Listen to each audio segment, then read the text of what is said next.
Halo pemirsa setia Fibis News, berjumpa kembali dengan Asido Situmorang dalam program Fibis News Dialogue and Opinion.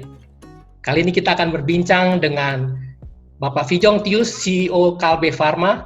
Pak, kita akan melihat mungkin ada upaya-upaya yang dilakukan oleh perusahaan Bapak, bagaimana untuk tetap meningkatkan kepercayaan investor dalam kondisi sekarang ini, kira-kira seperti apa, Pak? Yang namanya kesehatan itu kan memang menjadi kebutuhan ya seluruh masyarakat. Jadi memang kami tidak hanya berbicara menyediakan obatnya saja, tapi sudah harus ya obat yang berkualitas. Terus ada informasi ya layanan, yaitu juga kesehatan yang harus berkualitas.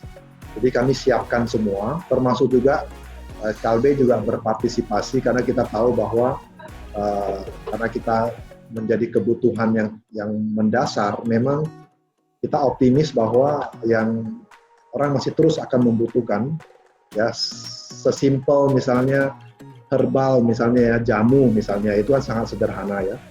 Nah, kita juga lakukan uji klinis atau vitamin misalnya atau sampai kepada obat resep jadi atau alat kesehatan. Jadi ini kebutuhan yang harus kami siapkan. Baik itu sekarang dulu adalah offline. Jadi sekarang kami harus siapkan itu online.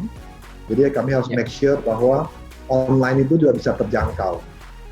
Last mile logistik misalnya ya, ini kan penting sekali juga nih.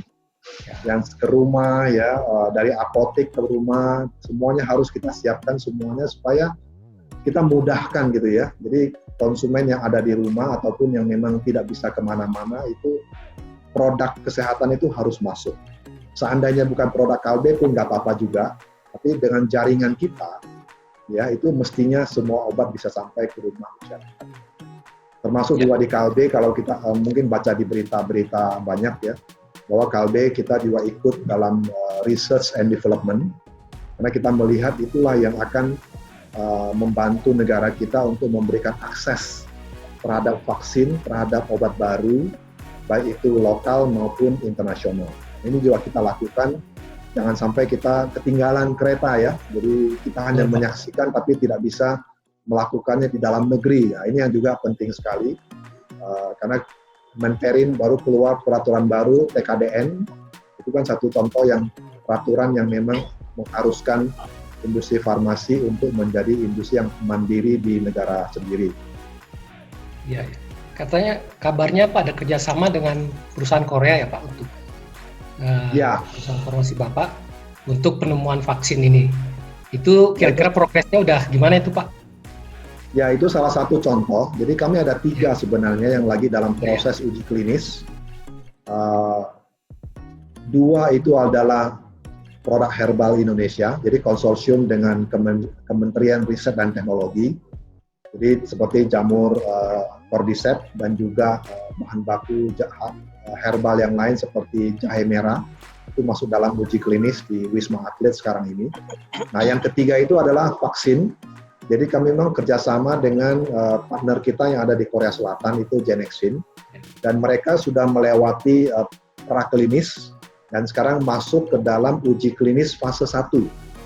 Jadi ada satu stepping yang menurut kita baik sekali ya. Jadi Kalbe partisipasi di dalamnya.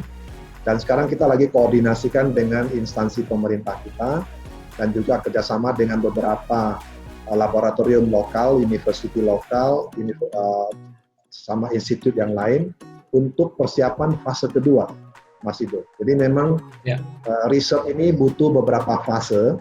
Jadi harapan kita tidak terlalu lama. Jadi fase kedua akan dimulai di menjelang akhir tahun ini. Jadi sekarang fase 1 lagi berjalan. Nanti fase 2 di ujung tahun 2020. Nah, nanti selesainya diharapkan di pertengahan 2021. Nah, mudah-mudahan nih ada terobosan-terobosan baru dari pemerintah kita, sehingga setelah fase 2, secara terbatas vaksin sudah bisa dipakai untuk masyarakat yang membutuhkan pada saat pertengahan tahun 2021. Itu harapan kita demikian. Pemirsa setia Fibis News, demikianlah pembicaraan kita dalam Fibis News Dialogue and Opinion. Selamat berinvestasi, salam Fibis.